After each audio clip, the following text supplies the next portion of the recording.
संत रामपाल जी महाराज एक ऐसे महान संत जिन्होंने अपनी सतभक्ति, तत्व ज्ञान, करुणा और सेवा के बल पर समाज में नई मिसाल कायम की है। संत रामपाल जी महाराज की अगुवाई में उनके सभी सतलोक आश्रमों से समाज कल्याण के अद्भुत कार्यों ने समाज को सुनहरे भविष्य की एक नई उम्मीद दिखाई है। संत रामपाल जी महाराज से नाम दीक्षा लेने के बाद लाखों लोगों की लाइलाज बीमारियां जैसे कैंसर, एड्स आदि ठीक हुई। संत जी के ज्ञान से प्रेरित होकर उनके अनुयायियों ने लाखों यूनिट रक्तदान किया। संत जी ने लाखों बहन बेटियों का दहेज मुक्त विवाह करवाया।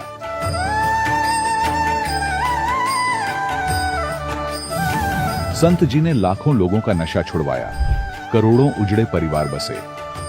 संत जी के आश्रमों में समागम के दौरान निःशुल्क नेत्र चिकित्सा, दंत चिकित्सा प्रदान की जाती है। संत रामपाल जी महाराज द्वारा समय समय पर पर्यावरण संरक्षण के उद्देश्य से बड़े स्तर पर वृक्षारोपण किया जाता है। संत जी ने जरूरतमंदों को तत्काल राहत पहुंचाने के लिए एम्बुलेंस सेवा शुरू की। संत जी अपने अनुयायियों को देहदान के लिए प्रेरित करते हैं, जिससे मानवता की सेवा और चिकित्सा क्षेत्र में सुधार हो सके। संत रामपाल जी महाराज के सभी आश्रमों में हर रोज निःशुल्क भंडारा आयोजित किया जाता है, जहां हर वर्ग, हर जाति और हर धर्म के लोग एक साथ बैठकर भोजन करते हैं।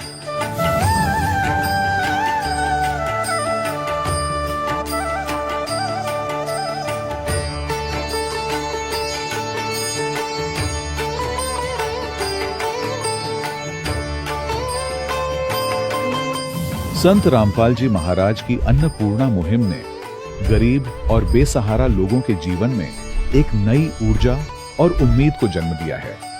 घर घर खाद्य सामग्री और जरूरी मदद पहुंचाकर संत रामपाल जी महाराज ने लोगों को दुख और मजबूरी से लड़ने की ताकत प्रदान की है।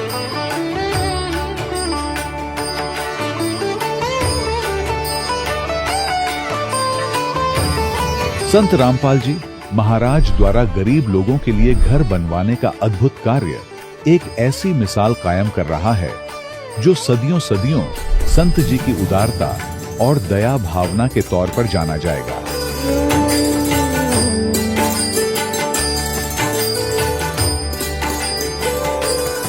संत रामपाल जी महाराज के आश्रम में हजारों बुजुर्गों को सम्मान और प्यार के साथ जीवन जीने का अवसर मिलता है। उनके खाने, रहने और स्वास्थ्य की पूरी जिम्मेदारी संत रामपाल जी महाराज उठाते हैं। अनाथ बच्चों के लिए संत रामपाल जी महाराज के सभी आश्रम किसी वरदान से कम नहीं। यहाँ उन्हें शिक्षा, संस्कार और भविष्य के लिए बेहतर अवसर प्रदान किए जाते हैं। चाहे बाढ़ हो, भूकंप या महामारी, संत रामपाल जी महाराज और उनके अनुयायी हमेशा ही जरूरतमंदों के लिए सबसे आगे खड़े रहते हैं। कोविड महामारी के दौरान संत रामपाल जी महाराज के आश्रमों से करोड़ों लोगों के लिए भोजन, दवाइयां और जीवन रक्षक सामग्रियां उपलब्ध कराई गई। चाहे गरीब की मदद हो या किसी शोषित और पीड़ित वर्ग के हक और सम्मान की लड़ाई, संत रामपाल जी महाराज ने हमेशा ही उनकी दबी आवाज को सरकारों तक पहुंचाया है और उन्हें उचित न्याय दिलवाने में अहम भूमिका अदा की है। समाज में आध्यात्मिक और सामाजिक मूल्यों के प्रति जागरूकता लाने में संत रामपाल जी महाराज हर कदम पर मानवता के सच्चे सेवक साबित हुए हैं। संत रामपाल जी महाराज का जीवन हमें सिखाता है कि सच्ची सेवा वही है जो निस्वार्थ भाव से की जाए। आइए हम भी इस महान सेवा के कार्य में इस महान संत से जुड़ें और संत रामपाल जी महाराज से नाम दीक्षा लेकर अपने जीवन को धन्य बनाएं।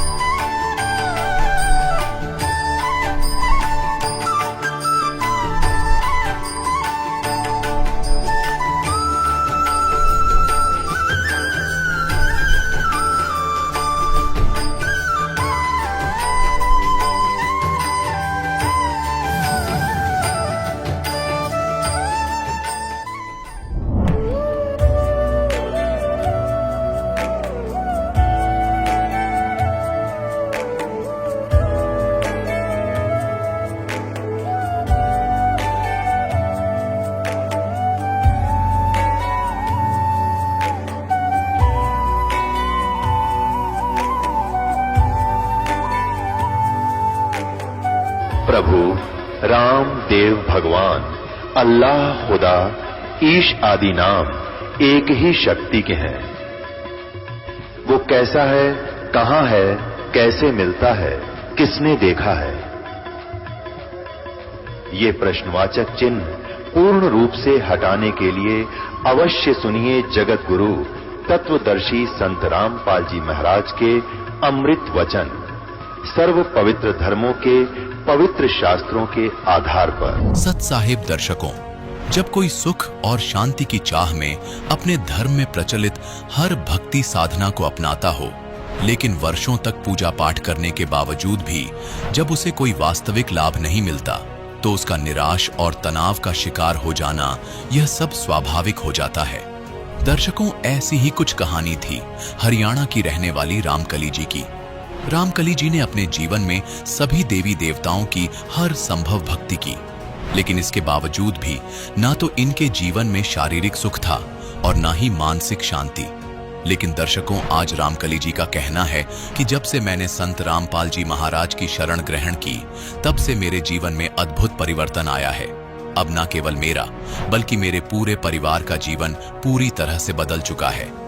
दर्शकों, आखिर रामकली जी ऐसा क्यों कह रही हैं? आखिर इसके पीछे की सच्चाई क्या है? आइए सुनते हैं रामकली जी की कहानी, उन्हीं की जुबानी। नमस्कार बहन जी। सत साहेब। क्या नाम है आपका? रामकली। कहाँ से आई हैं आप?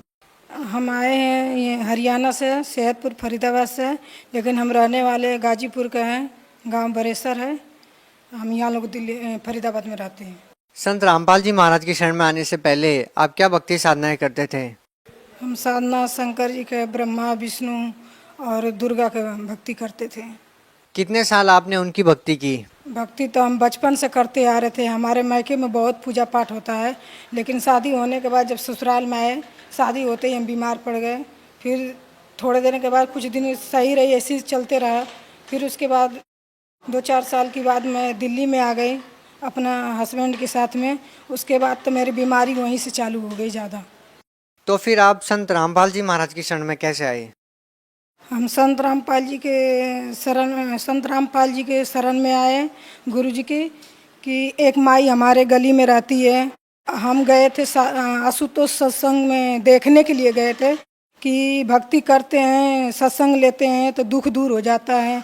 क्या पता हम भी गुरु बना लें तो परमात्मा का गुरु बनाने से हमारे भी दुख दूर हो जाए। जो इतना में बीमार रहते हैं, हमारे 2 बच्चे हैं, दोनों बच्चे बीमार रहते थे, हम भी बीमार रहते, भगत जी भी बीमार रहते थे।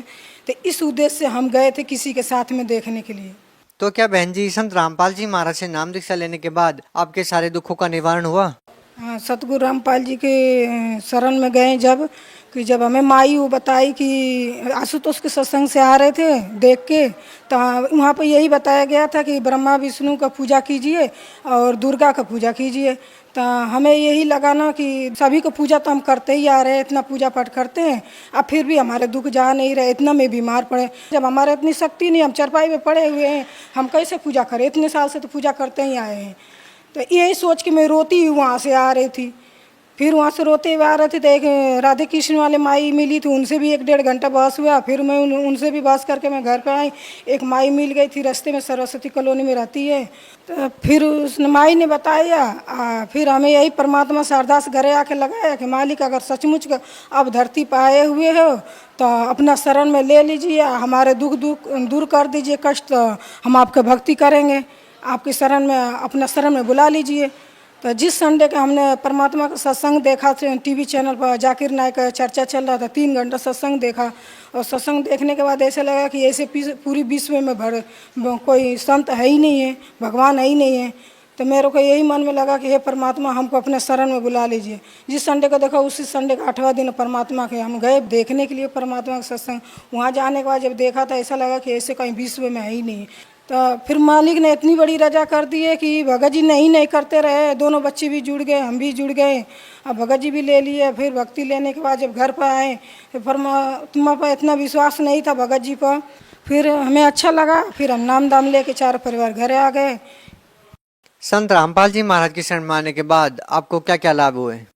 संत रामपाल जी महाराज जी से नाम दाम लेने के बाद हमें बहुत लाभ मिला। जितनी हमारे शरीर का दुख है, जो शरीर हमारा सूज गया था, शरीर में खून नहीं बन रहा था, वो दुख कष्ट दूर हो गया। आज मेरे मालिक की दया से, सतगुरु रामपाल जी की दया, उनकी भक्ति से मतलब देने के बाद हमारे बच्चे भी सही हैं, सुखी दोनों, हम भी दोनों सुखी हैं परमात्मा की रजा से। और वो लाभ मिला है कि लड़का के मेरे इतनी बीमारी थी, 7 साल से खांसी नहीं सही हो रहा था, और मालिक का नाम दाम लेने के बाद आज तक ले गोली नहीं खाए, ना वो भी, ना हम, न चारों परिवार में कोई ना। आज मालिक दया से खूब भक्ति कर रहे हैं और सुखी से रह रहे हैं। कुछ लोगों का कहना है कि संत रामपाल जी महाराज देवी देवता की भक्ति छुड़वाते हैं। आपके केस में भी ऐसा ही देखने को मिल रहा है कि पहले आप देवी देवता की भक्ति करते थे, फिर आपने संत रामपाल जी महाराज से नाम दीक्षा ले ली, उसके बाद आपने देवी देवता की भक्ति छोड़ दी। आप क्या कहना चाहेंगे इसके बारे में? मैं यही कहना चाहूँगी कि देवी देवताओं को पूजा नहीं छुड़ाते हैं। देवी देवता जैसे हम 1-2 को पूजा करते हैं, परमात्मा 33 करोड़ देवता को उसमें दे रखे हैं, हम हर दिन उनका भक्ति करते हैं। अब जैसे कहते हैं परमात्मा की ये खाना खिला दिया, वहाँ धुआं लगा दिया तो आदमी गाली न देगा तो क्या करे। उस तरह से उस परमात्मा का, उस भगवान देवता देवी भी कोई बुरा नहीं है, इस काल की देवता देवी सब हैं। तो इस लोक में हम रह रहे हैं, तो सतगुरु रामपाल जी कहते हैं कि अपने शास्त्र वेद उठा के देखो, आज जमाना में कोई अनपढ़ नहीं है, सब पढ़े लिखे हैं।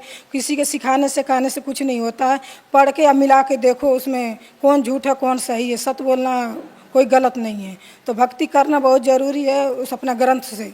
देवता देवी का पूजा पाठ छोड़ाते नहीं, देवता देवी की तो पूजा करवाते हैं। हम 1 का करते हैं, 2 का करते हैं, 33 करोड़ का भक्ति करवाते हैं। आप भगत समाज को क्या संदेश देना चाहते हैं? भगत समाज के संदेश है यही देना चाहूँगी कि सभी भक्तों से प्रार्थना है, इस पृथ्वी पर जितने लोग हैं मनुष्य तन के जन्म लेके आए हैं, इसलिए आते हैं कि भक्ति करो परमात्मा का, सतगुरु का।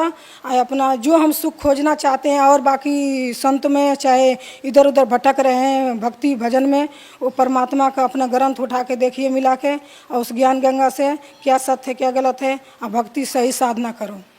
बहन जी, जो लोग संत रामपाल जी महाराज से नाम दीक्षा लेना चाहते हैं वो उनसे कैसे जुड़ सकते हैं? नाम उपदेश तो हर डिस्ट्रिक्ट में, हर गांव में बना है। जैसे यहाँ हरियाणा में है, दिल्ली में है, राजस्थान में है, सभी क्षेत्र में परमात्मा उसका सुविधा दे रखे हैं। लेना कैसा है कैसा नहीं, वो टीवी पर आता है, पीले पट्टी पर, उसमें पढ़िए समझिए, पहले ज्ञान समझिए तब किसी को गुरु बनाइए। मालिक यही कहते हैं। बहुत बहुत धन्यवाद आपका। सत साहिब। दर्शकों, अभी आपने सुने संत रामपाल जी महाराज से दीक्षा प्राप्त करके सुखी हुए भक्त के अनुभव। अब देखिए जगत गुरु तत्वदर्शी संत रामपाल जी महाराज के मंगल प्रवचन। पृथ्वी लोक पर यूं बोला जा रहा है क्या ना, ऊपर और नीचे यानी स्वर्ग और नीचे पाताल तक इनकी क्षमता है, रजगुण ब्रह्मा सतगुण विष्णु तमगुण शिव जी की। देखना, अब हम ये दूसरा पढ़ रहे हैं, श्रीमद् भगवत गीता अध्याय नंबर 15 का हम श्लोक नंबर अब दूसरा पढ़ रहे हैं। उस संसार वृक्ष की तीनों गुण रूप शाखा, ये है अधः च ऊर्ध्वम प्रसृता तस्य शाखा गुण प्रवर्धा। अब यहां तीनों गुण रूप जल से बढ़ी हुई शाखाएं नहीं है, यह है विषय पर वाला शाखा, विषय विकारों की शाखाएं हैं, ऐसा समझो। इन्हें गलत कर रखा है। नीचे और ऊपर, सर्वत्र नहीं, नीचे और ऊपर फैली हुई है। और मनुष्य लोक में, यहाँ पृथ्वी लोक पर कर्मों के अनुसार बांधने वाली, यानी कर्मों के आधार पर ये हमें सुनियोजित रखने वाली भी मुख्य कारण है। मूलानी माने जड़ है, ये मुख्य कारण है। नीचे और ऊपर, सभी लोकों में नहीं, केवल नीचे ऊपर फैली हुई है। अब हम यहां एक शब्द है तीनों गुण रूप शाखा। अब रजगुण ब्रह्मा है, सतगुण विष्णु तमगुण शिव जी, ये कंसेप्ट क्लियर करना पड़ेगा। एक तो बहुत ही सिंपल सा देखिए आप, रजगुण ब्रह्मा है, यही तीनों गुण है, यही 3 देवता, इन्हीं पुराणों में देखिएगा। ये गीता प्रेस गोरखपुर से प्रकाशित है, मार्कंडेय पुराण।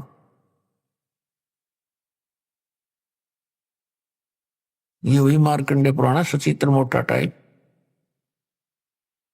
अब ये कहां से छपी है, यहां से देखना।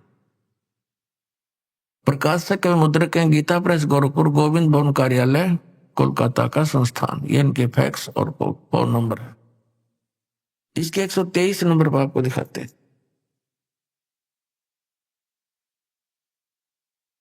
संक्षिप्त मार्कंडे पुराण 122 पृष्ठ से शुरू करेंगे।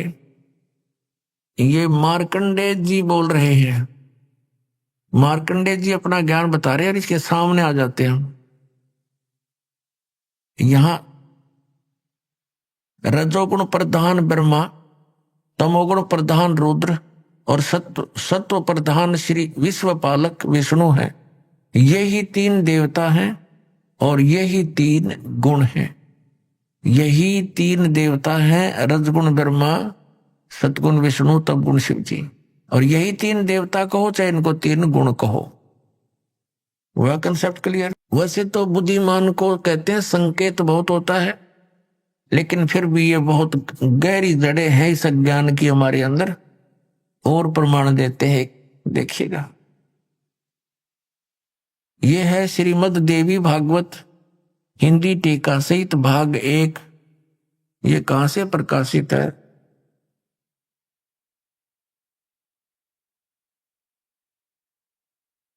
ये है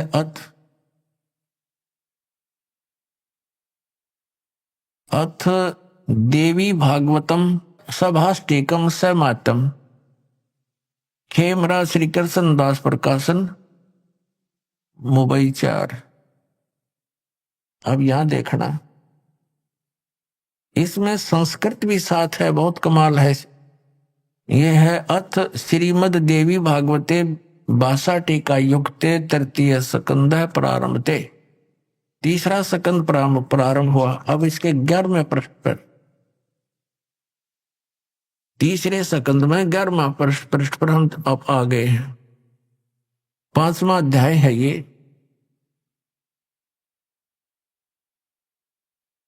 5वें अध्याय का 8वां श्लोक है। 7वां समाप्त हुआ, 8वां पढ़ेंगे। भगवान शंकर कह रहे हैं, हे माता, यदि हमारे ऊपर सदा आप दया युक्त हो तो हमको तमोगुण में किस प्रकार प्रदान किया है? ब्रह्मा रजोगुण और हरि सतगुण युक्त किए हैं। क्यों युक्त किए हैं? हिंदी हमने पढ़ ली, संस्कृत पढ़ेंगे। ये 7वां श्लोक समाप्त हुआ, 8वां प्रारंभ हुआ। यदि दया धर्मना न सदाम्बिके कथम अहम, किस प्रकार मैं विहित से बना दिया, उत्पन्न कर दिया तमोगुण। और कमल जय, कमल से उत्पन्न होने वाले ब्रह्मा को रजोगुण संभव, उसको रजोगुण बना दिया। सुविता के मुंह सतोगुण हरि, और विष्णु जी को आपने सतोगुण क्यों बना दिया, युक्त क्यों कर दिया? इति सिद्धम रजगुण ब्रह्मा सतगुण विष्णु तमगुण शिव जी। अब हम आते हैं उस पवित्र सदग्रंथ अपनी श्रीमद् भगवद गीता के 15वें अध्याय का 2, अध्याय नंबर 15 का मंत्र नंबर 1 तो हमने पढ़ लिया कि ऊपर को जड़ नीचे को शाखा वाला ये संसार रूपी पीपल का विनाशी वृक्ष कहा गया है। और छंदासी यस्य प्रणानी, उसके सभी भाग पत्ते आदि भाग हैं। यह तम वेद, जो उसको जानता है स वेदविद। ये हमने सारा पढ़ लिया। आदि पुरुष परमेश्वर तो समझो उसकी जड़ है परम अक्षर ब्रह्म, और अधः माने नीचे है, ये गलत अनुवाद है इनका। अब ये संसार रूपी पीपल के वृक्ष को विनाशी कहते हैं, वेद जिसके पत्ते कहे हैं। और जो इसको जानता है जड़ से लेकर नीचे तक सवेदविद, वो तत्वदर्शी संत है, वेद के तात्पर्य जानने वाला। अब दूसरे में कहा कि उस संसार वृक्ष की तीनों गुण रूप रजगुण ब्रह्मा सतगुण विष्णु तमगुण शिव जी।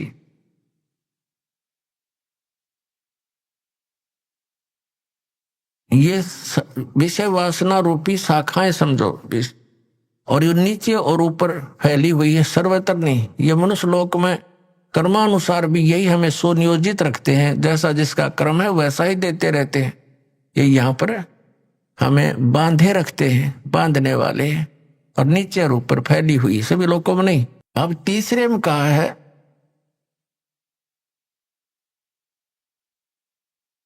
इस संसार का स्वरूप जैसा कहा है वैसा यहां विचार काल में नहीं पाया जाता। गीता ज्ञानदाता कहता है कि जो मैं तुझे अब गीता का ज्ञान तेरे मेरे विचार काल में डिस्कशन में गीता जी के ज्ञान की चर्चा में इस संसार रूपी वृक्ष का जैसा स्वरूप कहा है वैसा यहाँ विचार काल में यानी तेरे और मेरे गीता जी के डिस्कशन में यहाँ विचार काल में नहीं पाया जाता, क्योंकि न इसका आदि है और न इसका अंत है कि मुझे इसका कोई ज्ञान नहीं है, तथा न इसकी अच्छी प्रकार स्थिति है।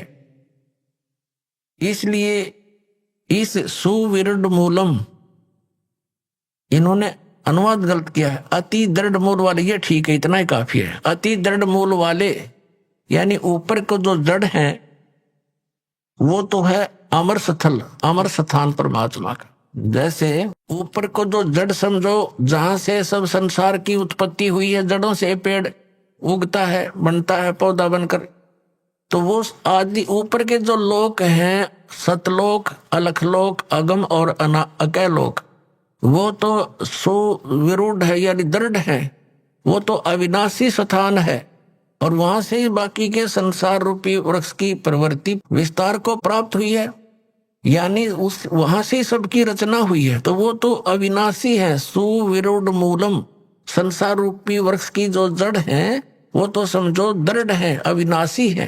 ये देखिए, ये ऊपर को जड़ और नीचे को तीनों गुण रूपी शाखा, ये संसार रूपी वृक्ष है। तो ऊर्ध्व मूलम, ऊपर की जो जड़ है वो तो अविनाशी है। अब 15वें अध्याय के हम अब तीसरा श्लोक पढ़ रहे हैं कि सुविरुद्ध मूलम यानी अति दृढ़ मूल वाले ऊपर के स्थान तो कति अविनाशी हैं। उस संसार रूपी पीपल के वृक्ष को दृढ़ेन माने दृढ़, असंग शस्त्रेण का अर्थ या तत्व ज्ञान रूपी शस्त्र के द्वारा काट कर, इन्होंने वैराग रूप शस्त्र बना दिया इसका, उस क्योंकि तत्व ज्ञान की बात चल रही है, तत्व ज्ञान रूपी शस्त्र द्वारा काट कर, अर्थात उसको अच्छी तरह उस तत्वदर्शी संत से तत्व ज्ञान प्राप्त करके और इसको अच्छी तरह समझ कर उसके पश्चात परमेश्वर के उस परम पद की खोज करनी चाहिए। देखना 15वें अध्याय के 4थे श्लोक में, तीसरा हमने पढ़ लिया, अब चौथे पर आ गए हैं। यहां इसका अनुवाद है चौथे का, अध्याय नंबर 15 का। उसके पश्चात यानी तत्वदर्शी संत से प्राप्त ज्ञान के आधार से, उस तत्व ज्ञान के आधार से उसके पश्चात उस परम पद परमेश्वर को भली भांति खोजना चाहिए, जिसमें गए हुए साधक यानी फिर लौटकर संसार में नहीं आते, और जिस परमेश्वर से इस पुरातन यानी पुराने संसार रूपी वृक्ष की प्रवृत्ति विस्तार को प्राप्त हुई है, यानी जिस परमात्मा ने सब ब्रह्मांडों की रचना की है, उसी आदि पुरुष नारायण के परम अक्षर ब्रह्म के सचिदानंद घन ब्रह्म की मैं शरण हूं, इस प्रकार दृढ़ निश्चय करके परमेश्वर का मनन और निधि ध्यान करना चाहिए, परपदे माने उसकी पूजा करनी चाहिए। अब श्रीमद् भगवत गीता जी अध्याय नंबर 15 के श्लोक नंबर 1 से 4 में ये स्पष्ट हो गया। एक तो तत्वदर्शी संत कौन होगा जो ये विभाग बता देगा कौन संसार रूपी वृक्ष की कौन कौन से पार्ट हैं, और फिर बताया उसके पश्चात परमेश्वर के उस परम पद की खोज करनी चाहिए, जहां जाने के बाद साधक फिर लौटकर कभी संसार में नहीं आते, उनका जन्म और मृत्यु का दीर्घ रोग नाश हो जाता है।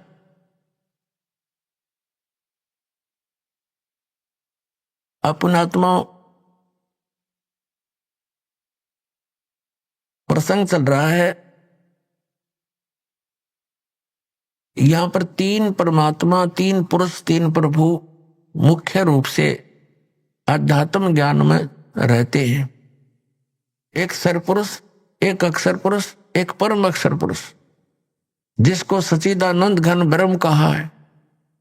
श्रीमद् भगवत गीता अध्याय नंबर 15 के श्लोक नंबर 16 और 17 में 3 पुरुषों की जानकारी भिन्न भिन्न है।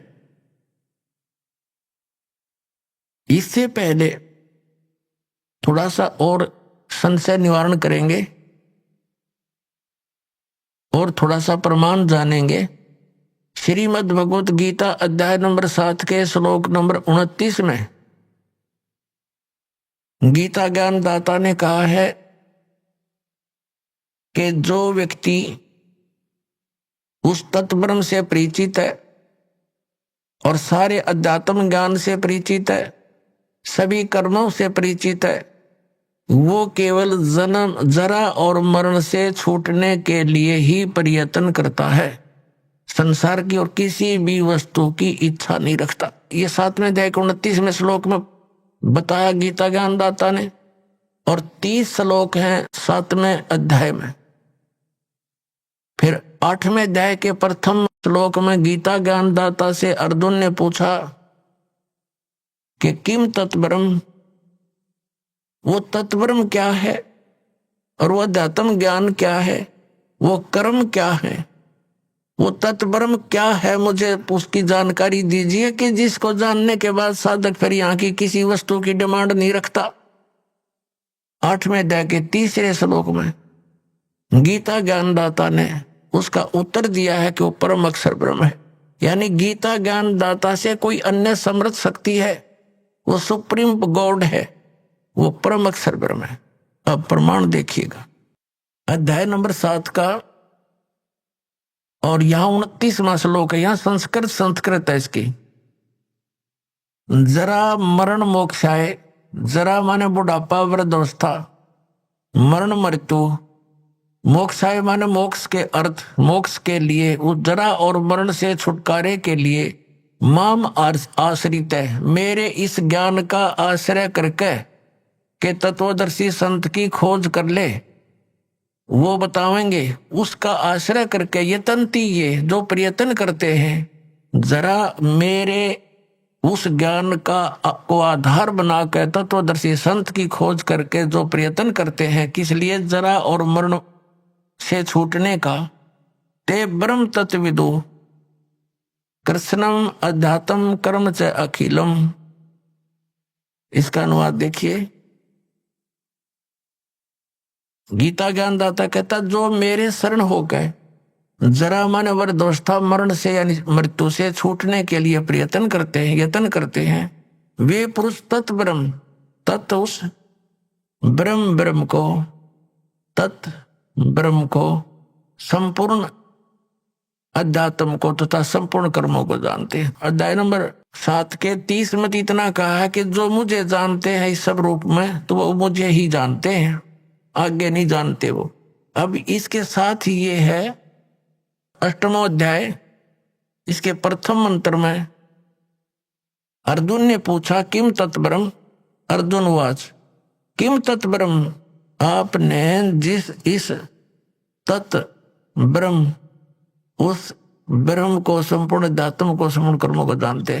तो यहां पूछा है 8वें अध्याय का प्रथम मंत्र में किम तत्ब्रह्म और किमत अध्यात्म और किम पुरुष, किम कर्म पुरुषोत्तम, अधिभूत च किम प्रोक्तम, अधिदेवम किम उच्यते।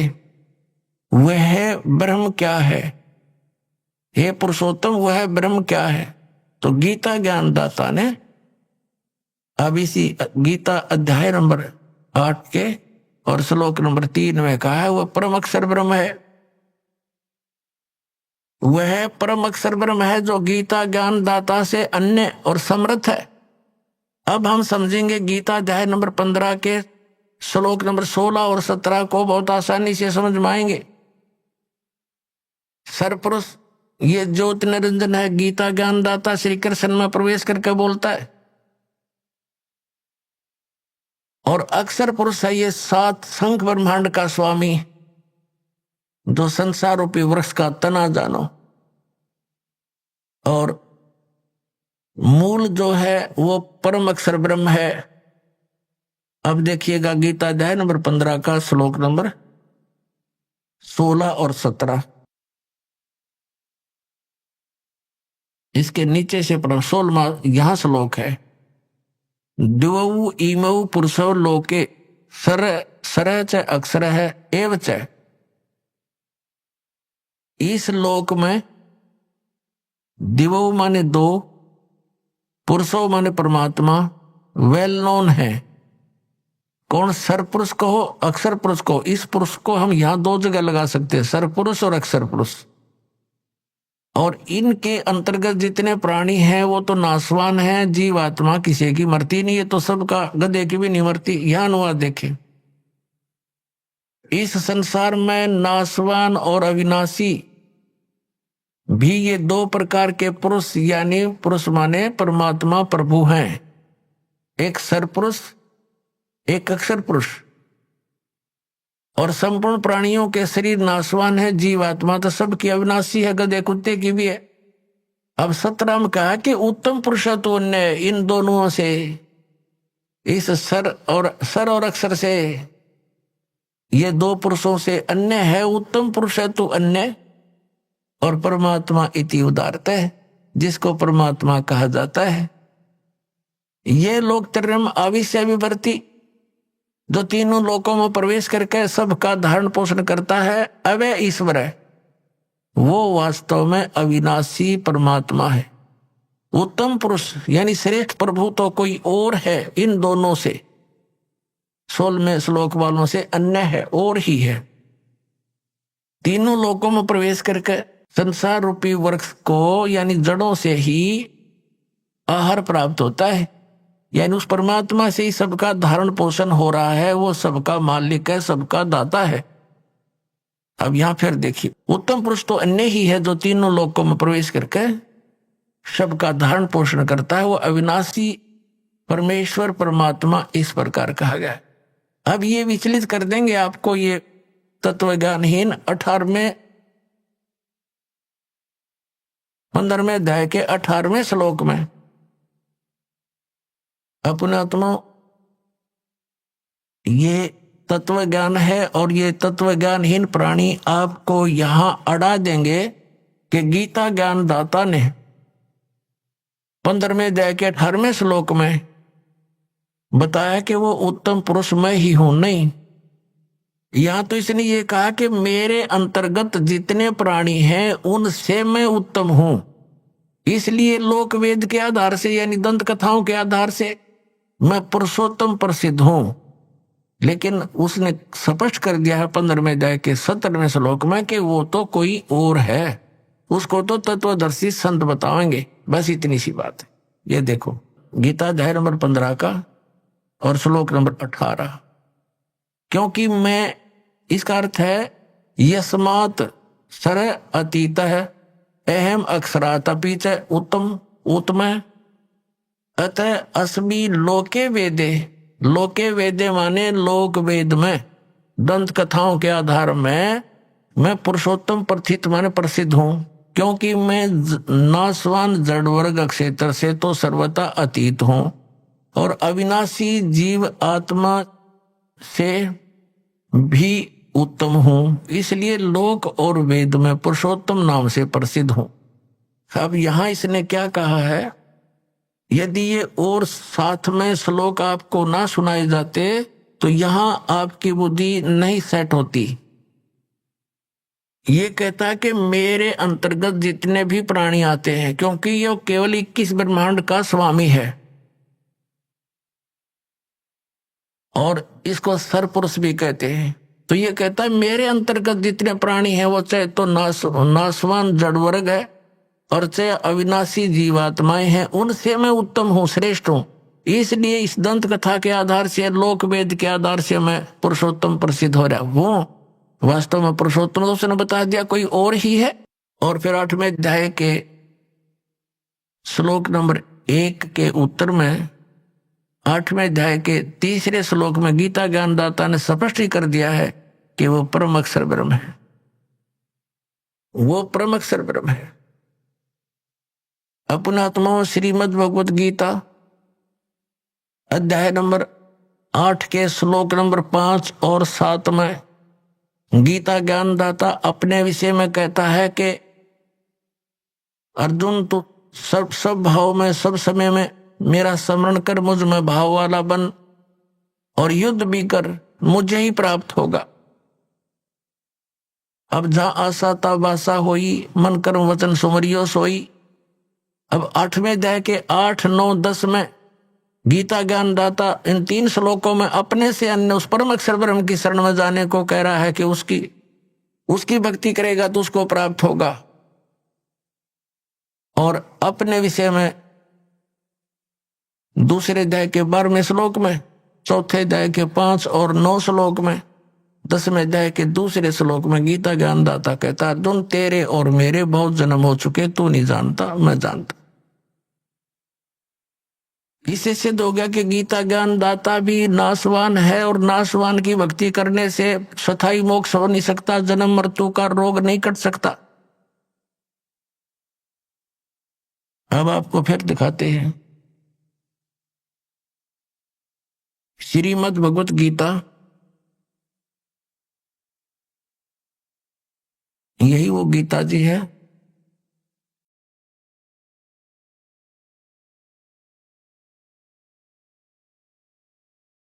अब हम आपको दिखाते हैं पहले गीता जी अध्याय नंबर 8 का श्लोक नंबर 13। इसमें कहा, गीता ज्ञानदाता कहता, ओम इति एकाक्षरम ब्रह्म व्यवहारण मामनुसमरण ये प्रयाति तजंदेहम स याति परमाम गतिम। माम ब्रह्म, मुझ ब्रह्म का केवल यह ओम, यह एक अक्षर है, नथिंग एल्स। मेरा तो केवल एक ओम अक्षर है और इसका उच्चारण करके सेवन करता हुआ यह प्रयाति तजंदेहम, जो शरीर छोड़कर जाता है, अर्थात अंतिम समय तक उसी का सेवन करता हुआ देह त्यागता है, सयाति परमाम गतिम, वह इस ओम अक्षर के जाप से मिलने वाली परम गति, वह है इस ओम जाप से मिलने वाली परम गति को प्राप्त होता है।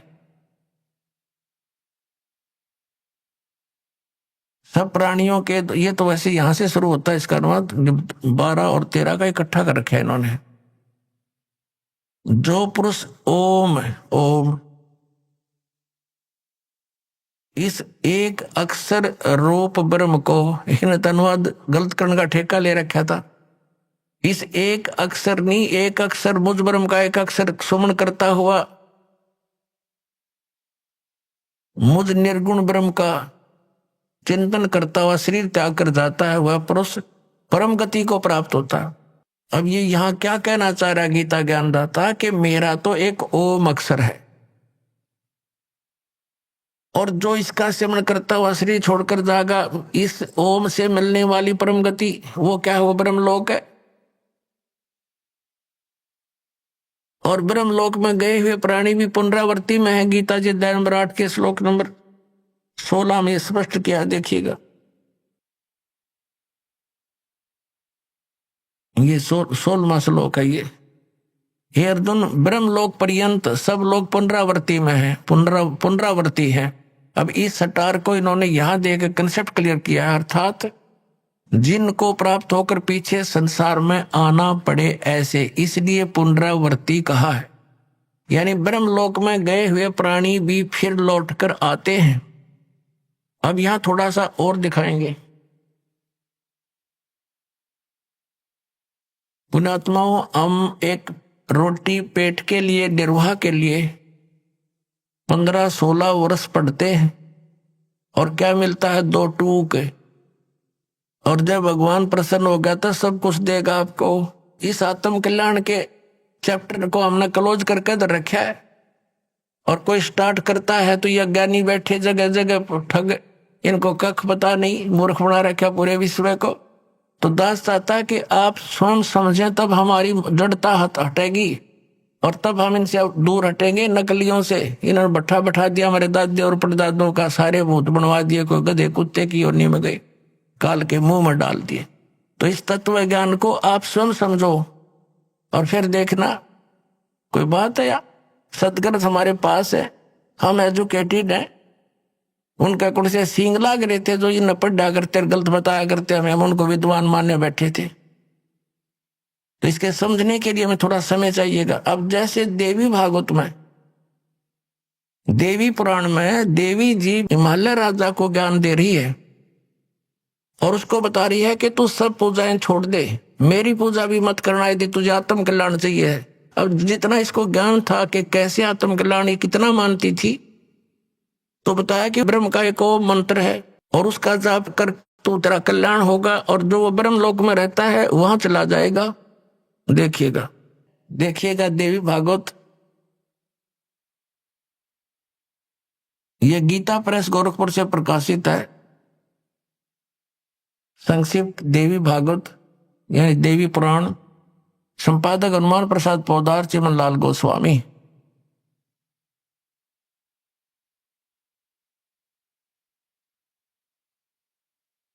प्रकाशक एवं मुद्रक गीता प्रेस गोरखपुर, गोविंद भवन कार्यालय कोलकाता का संस्थान।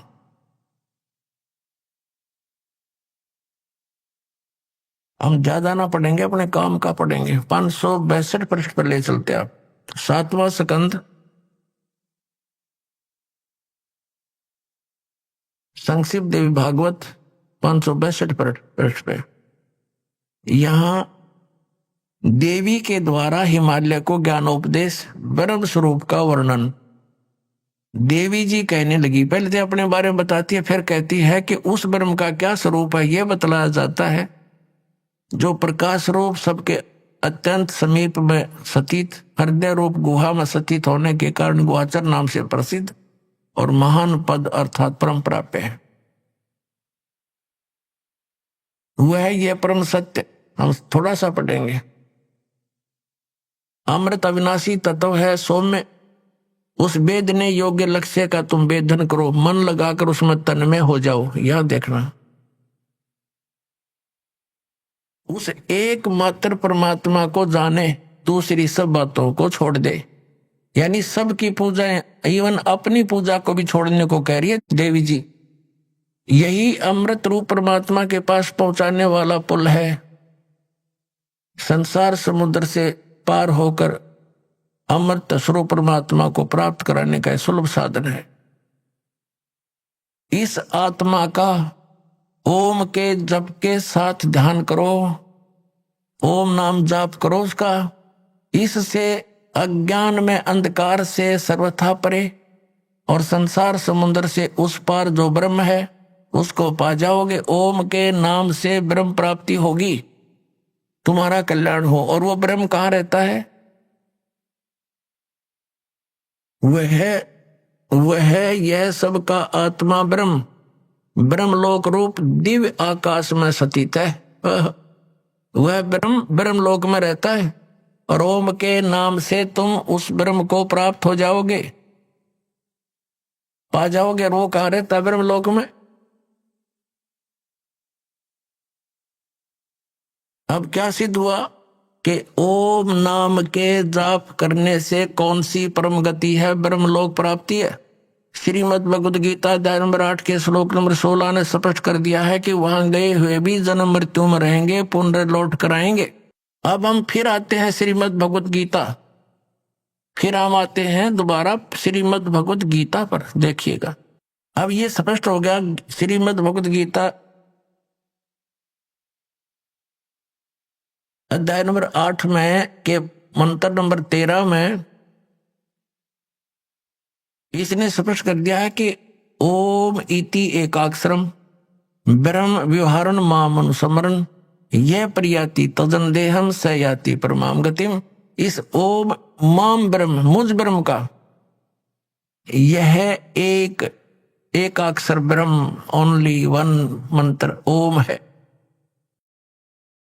अक्षर ब्रह्म व्यवहारन, ब्रह्म माम ब्रह्म, माम ब्रह्म माने मुझ ब्रह्म का। ओम इति एक अक्षरम, केवल यह एक अक्षर है, नथिंग एल्स। और व्यवहारण माने उच्चारण करके श्रवण करता हुआ, यह प्रियाति तजन देहम सयाति परमाम गतिम। यहां से शुरुआत किया अनुवाद का। जो पुरुष ओम इस एक अक्षर रूप ब्रह्म को उच्चारण करके करता हुआ मुझ निर्गुण ब्रह्म का सेवन करता हुआ शरीर को त्याग कर जाता है, वह पुरुष परम गति को प्राप्त होता है। कौन सी परम गति को? यह कंसेप्ट क्लियर कर दिया श्री देवी जी ने कि ओम नाम का जाप करो, ब्रह्म को उद्देश्य रखो और कहां पहुंच जाओगे? ब्रह्म को पाओगे। कहां रहता ब्रह्म लोक में? 8वें अध्याय के 16वें श्लोक में गीता के अंदर स्पष्ट कर दिया है कि ब्रह्मलोक पर्यंत सभी पुनरावृत्ति में सभी लोग वहां गए, प्राणी भी जन्म मृत्यु माते। अब आपको दिखाते हैं गीता जी अध्याय नंबर 8 के श्लोक नंबर 5, 6, 7, 8, 9, 10। 5 और 7 में तो गीता ज्ञान दाता अपने विषय में कह रहा है। 8वें अध्याय के 6ठे श्लोक में इतना कहा है, जहां आशा ता बासा होई, मन कर्म वचन सुमरियो सोई। जिसके अंदर आशा लगाकर तुम जाप करते रहोगे आजीवन, अंत में उसी को प्राप्त होगे। अब देखना अध्याय नंबर 8 का अब श्लोक नंबर हम 5 पढ़ेंगे। अब हमने ये भी पढ़ दिया था, अब थोड़ा सा फिर रिमाइंड कराते हैं, भूल गए होंगे। 8वें अध्याय के प्रथम मंत्र में गीता ज्ञान दाता से अर्जुन ने पूछा किम तत्परम।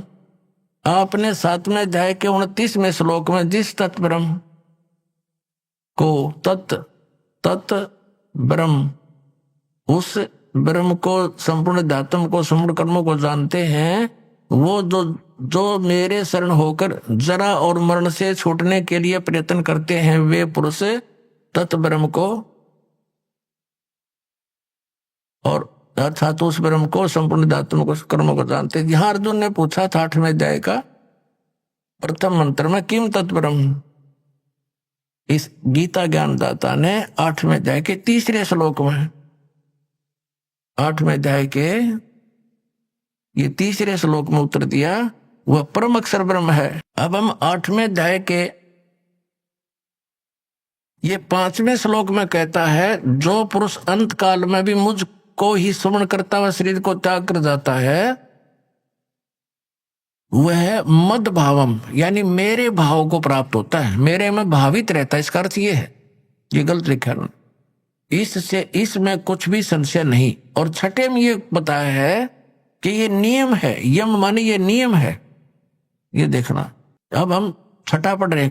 कुंती पुत्र मनुष्य अंत काल में जिस भी भाव को समन करता हुआ शरीर का त्याग करता है, उसको ही प्राप्त होता है। अभी आपने सुने संत रामपाल जी महाराज के मंगल प्रवचन। आइए अब सुनते हैं संत रामपाल जी महाराज से नाम दीक्षा लेकर सतभक्ति करके अद्भुत लाभ प्राप्त करने वाले अनुयायी के विचार। दर्शकों, मनुष्य जीवन भर सुख और शांति की तलाश में भटकता रहता है, अनेकों पूजा पद्धतियों को अपनाता है, लेकिन जब उसे मन की शांति नहीं मिलती है तो वह निराश होकर अक्सर नशे जैसी बुरी आदतों में पड़ जाता है। दर्शकों, ऐसी ही कहानी थी राजस्थान के रहने वाले पप्पू राम जी की। पप्पू राम जी ने सच्चे सुख और सच्ची भक्ति की खोज में वर्षों तक मंदिरों, गुरुद्वारों में माथा टेका और अनेक तीर्थों की यात्रा भी की। लेकिन अफसोस, इतना सब करने के बाद भी इन्हें न तो सुख मिला और न ही मानसिक शांति मिली। धीरे धीरे तनाव और असफलताओं ने पप्पू राम जी को नशे की ओर धकेल दिया। लेकिन दर्शकों, आज पप्पू राम जी का कहना है कि जब से मैंने संत रामपाल जी महाराज से नाम दीक्षा ली है, तब से मेरी जिंदगी पूर्णतः बदल गई है और आज मैं पूर्ण रूप से नशे से भी मुक्त हूं। दर्शकों, जिस नशे को छुड़वाने के लिए सरकारें अनेकों नशा मुक्ति केंद्र खोलती हैं और अनेकों संस्थाएं प्रयास करती हैं, लेकिन फिर भी वे लोगों को नशे से मुक्त करवाने में असफल रहते हैं। उस नशे को संत रामपाल जी महाराज अपने ज्ञान और आशीर्वाद से कैसे छुड़वा रहे हैं? आखिर आज क्यों पप्पू राम जी, संत रामपाल जी महाराज को भगवान बता रहे हैं? आखिर इसके पीछे की सच्चाई क्या है? आइए सुनते हैं पप्पू राम जी की कहानी, उन्हीं की जुबानी। सर नमस्कार। नमस्कार सर जी। क्या नाम है आपका? पप्पू रामदास, गांव थबुगड़ा, जिला जोधपुर, राजस्थान से। सर, संत रामपाल जी महाराज से नाम दीक्षा लेने से पहले आप क्या भक्ति साधना करते थे? पहले सर जी हम देवी देवता की भक्ति करते और साथ साथ कबीर साहब की भक्ति करते थे, और वो उनका वो भजन गायन है वो हम गायन करते थे और संतों के साथ भी रहते थे। और पहले से हम कबीर साहब को एक संत मानते थे। जिस कबीरपंथी संत से आपने नाम दीक्षा ले रखी थी, वो आपको क्या नाम जपने के लिए देते थे? सत शब्द निज मूल है, जपिया मुक्ति होई, ओढ़ पिछोड़ा प्रेम का सुख मिंद्र में सोई, सतसुकृत धारा गिरे बाला वही नूर का नूर है, खुलिया भक्ति का अंकुर, चित मन चित क्रम ब्रह्मसीन, हंसा धरे दूजी दे, कह कबीर साहब धर्मीदास ने ताखों दिया लखाई। ये शब्द में दिया। सर, संत रामपाल जी महाराज से नाम दीक्षा लेने के बाद आपको क्या लाभ प्राप्त हुए? संत रामपाल जी महाराज ने हमें लाभ दे रखा है वो कि मेरा कुछ मकान नहीं था। मैंने मालिक से अरदास की कि गुरुजी, पहले ही मैं गुरुजी बोलता और इतना मैं वो कबीर साहब की पहली भक्ति करता था, लेकिन दारू है, ये खाने में मीट वगैरह ये सब खाता था। और जो ये होती थी सत्संग होती थी हमारे यहाँ कबीरपंथियों की, वहाँ सत्संग में जाते तो हम फुल दारू पी के जाके और ये भजन गायन करते थे। इतना हम नशा करते थे और इतना गंदा आदमी था मैं पहले। अब मालिक की शरण में आने से सत्संग सुनते ही ये चीज़ सब त्याग दी मैंने। नशा है, ये गंदा खाना है ये। सर, और क्या लाभ मिले आपको? लाभ, मैं नाम लेने के बाद घर पे था तो मेरा पेट दुखने लग गया। पेट दुखने लग गया तो मैं डॉक्टर के पास गया। डॉक्टर ने कहा भाई अब आपको वो सोनोग्राफी करवानी है। तो सोनोग्राफी करवाई, यह हमारे श्री राम हॉस्पिटल है यहाँ। तो सोनोग्राफी करवाई, फिर घर गया और वापस आया। दूसरे दिन उस डॉक्टर ने दिखाया तो उसने बोला कि आपके पेट में गुर्दे में फंसी हुई 8 mm की पथरी है और इनका तो ऑप्शन होगा जिनका करीबन 35-40 हज़ार रुपये खर्चा लगेगा। तो फिर मैंने घर जाके मालिक से अरदास लगाई, हे मालिक, आपकी शरण में है और फिर भी ये दुख मेरे अंदर, इतने भक्तों के आपने कष्ट निवारण किए हैं और इस दास का भी करो मालिक। तो फिर ऐसे मैंने वो दवा तो ली। फिर रात में सोते सोते इतना दर्द हुआ, करीबन 15 दिन बाद की बात है, इतना दर्द हुआ मैं सो नहीं पाया, उल्टा सो नहीं सकता, सीधा सो नहीं सकता। तो फिर रात में करीबन 2 बजे इतना दर्द हुआ तो मालिक का दरबार रखा है सतगुरु रामपाल जी महाराज का घर में, वहाँ जाके मैंने रात में अकेले दंडोत की। दंडोत करके मालिक से कहा, मालिक आपके दास के इतना कष्ट क्यों दे रहे हो? ऐसे कह के वापस जाके सो गया। फिर आधा घंटे के अंदर हमको नींद आ गया। नींद आई तो सुबह 5 बजे हमारी नींद जगी एकदम, और मैं बाथरूम में पेशाब करने के लिए गया। तो पेशाब करते वक्त 8 mm की पथरी एकदम स्वामी टाइल से जाके टकराई और मैंने वो लेके, मेरे पिताजी ने नाम ले रखा है, पिताजी ने दिखाई कि ये देखो ये पथरी है और संत रामपाल जी महाराज ने मेरे एक अरदास लगाने से ही निकाल दी है। तो पिताजी उस टाइम गुरुजी के सामने देख के आंखों में आंसू निकाल के बहुत रोने लग गए। और हमारे वहाँ गांव में भगत जी हैं, उन भक्तों को सारों को मैंने वो चीज़ दिखाई। मैं क्यों, देखो भगत जी ये है। और फिर डॉक्टर को जाके भी मैंने दिखाई कि डॉक्टर साहब आपने बोला था कि ये पथरी 8 mm की है और गुर्दे के अंदर फंसी हुई है, ये तो ऑपरेशन के वगैरह निकलेगी नहीं, ये कैसे निकली? तो उसने बोला कि भाई ये क्या पता, तेरा कोई किस्मत है। इतने लाभ होते हैं। हम क्या एक काम पर जाते थे तो मालिक ने पहली अरदास लगाई कि मालिक आपके दास के पास मोटरसाइकिल है, कुछ 4 व्हील सबके पास है, इसको भी दिला दो। मैंने ऐसे मांग रखा। तो या रेलवे स्टेशन से एक दिन मेरी गाड़ी हिसार वाली निकल गई तो मैं वापस जाता तो एक दुकान वाले के गया, मैं उससे किराना का सामान लेता, उनके पास गया, उनके सामने गाड़ी खड़ी थी। उसने, मैंने पूछा कि ये गाड़ी किसकी है भाई? कि ये तो हमारी नहीं है, ये किसकी है? हमारी तो पीछे पड़ी है। तो मैं क्या, गाड़ी हमको भी लेनी है। क्या, ले लो देख लो। ऐसे ही, पैसे भी नहीं थे। फिर गया और बोला देख के मैं गाड़ी ठीक है ले लूँ। तो उस टाइम मैंने उनको 20,000 रुपये दिए, बाकी के पैसे मैं क्यों घर से लेके आऊँगा। वापिस गया, घर जाके पैसे लेके आया और उनको पैसे दिए और गाड़ी लेके घर गए। और उनके बाद में गाड़ी ने मैंने करीबन साल पर वो रखा। फिर काम पे जा रहे थे सुबह सुबह, तो एक छोटा भाई है, मैंने कहा उनमें भी नाम ले रखा है। उन्होंने कहा भाई तू रोजाना रोजाना साथ चलता है और ये गाड़ी सीख ले। तो रोड पे मैंने साइड में रोका और 3 जने थे उस गाड़ी के अंदर, एक मजदूर था और 2 मिस्त्री थे। तो उसने थोड़ी गाड़ी चलाई, आगे गोली थी। गोली में मैंने उसने कहा एकदम थोड़ी धीरे कर ले, वो कहा नहीं कुछ नहीं होगा चलन दो। तो फिर वो गाड़ी एकदम ऐसी पलटी, तो रोड पे इतनी रगड़ी जी, करीबन 70-80 मतलब फुट रगड़ीते हुए एकदम वही उल्टी होके उसने 3 पलटी खाई, गाड़ी ने 3 पलटी खाई। और हम एकदम सुरक्षित, हम चूहों की तरह वो कार के बाहर निकले और ऊपर देखे मैंने यार गाड़ी के चक्के ऊपर कैसे। फिर तीनों ने देखे कि सारे तीनों भी बाहर, और मेरे जेब में वो बेर थे, वो बेर चबा रहा हूँ मैं, गाड़ी देख रहा हूँ। और उनको ऐसे करके सीधी की और मैंने कहा किसी के लगी तो नहीं, किसी के नहीं लगी। गुरुजी की मैं फोटो लगी है, वो फोटो ज्यों की त्यों। और मैंने वहाँ स्टार्ट करी, बैग लगाया, गाड़ी एकदम चढ़ गई। सामने से आए और क्या यार गाड़ी के इनमें से कितने मतलब खत्म हुए हैं। मैंने कहा एक नहीं है 3 हो, और तीनों भी एकदम ठीक ठाक है। गाड़ी की देखी हो आप तो देखे इसमें कुछ भी नहीं बचा है। वहाँ से मैं गाड़ी एकदम स्टार्ट करके लाया और जोधपुर लाके मिस्त्री के पास रखी। 35,000 रुपये का उनका खर्चा आया। गाड़ी रख के 11 बजे वापस साइड पे जाके पूरे दिन काम किया और दूसरे उस घरवाले की गाड़ी लेके मैं घर गया। ये लाभ हुए। और एक मेरा बच्चा है छोटा, ये मैं काम पे था तो इन्होंने क्या, एक दीवार पे स्कूल से छुट्टी होने के बाद दीवार पे दौड़ते दौड़ते ये वहां से डिगते ही इनका हाथ यहाँ से टूट गया। तो मेरी माता जी वहां से लेके पिताजी के पास गई, तो पिताजी ने देखा हाथ ऐसे किया कि इस तरफ उस तरफ दोनों तरफ जा रहे थे। तो फिर वहां से मुझे फोन किया, मैं आया और वहाँ वैद्य थे, उनके पास ले गया। उन वैद्य ने ऐसे खांच के ऐसे कर दिया। फिर बोला कि भाई अब तो इनको क्या है।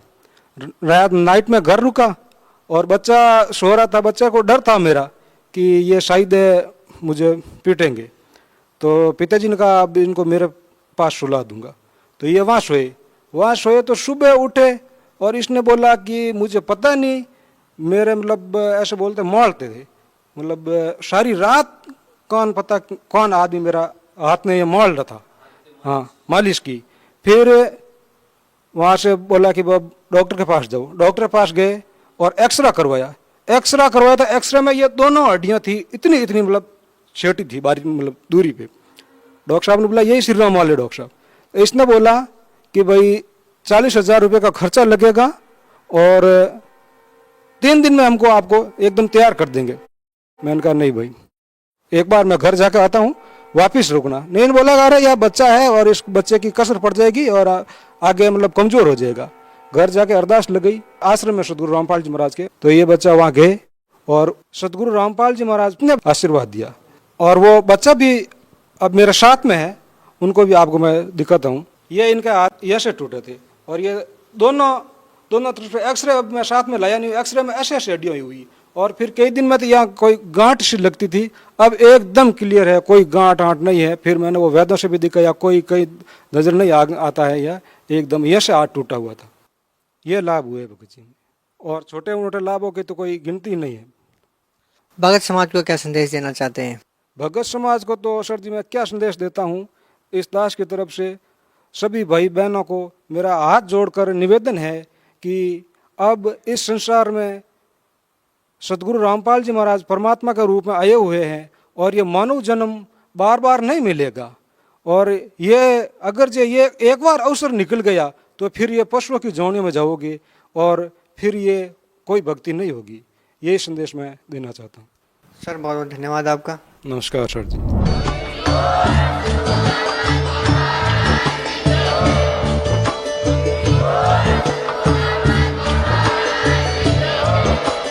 आप सुन रहे थे जगत गुरु तत्वदर्शी संत रामपाल जी महाराज जी के मंगल प्रवचन। अधिक जानकारी के लिए विजिट कीजिए हमारी वेबसाइट www.jagatgururampalji.org। संत रामपाल जी महाराज जी के शुभ आशीर्वाद से पूरे विश्व भर में 500 से भी ज्यादा नाम दीक्षा केंद्र हैं, जिन पर संत रामपाल जी महाराज जी द्वारा ऑनलाइन निशुल्क नाम दीक्षा दी जा रही है। अपने नजदीकी नाम दीक्षा केंद्र का पता करने के लिए संपर्क करें 8222880541।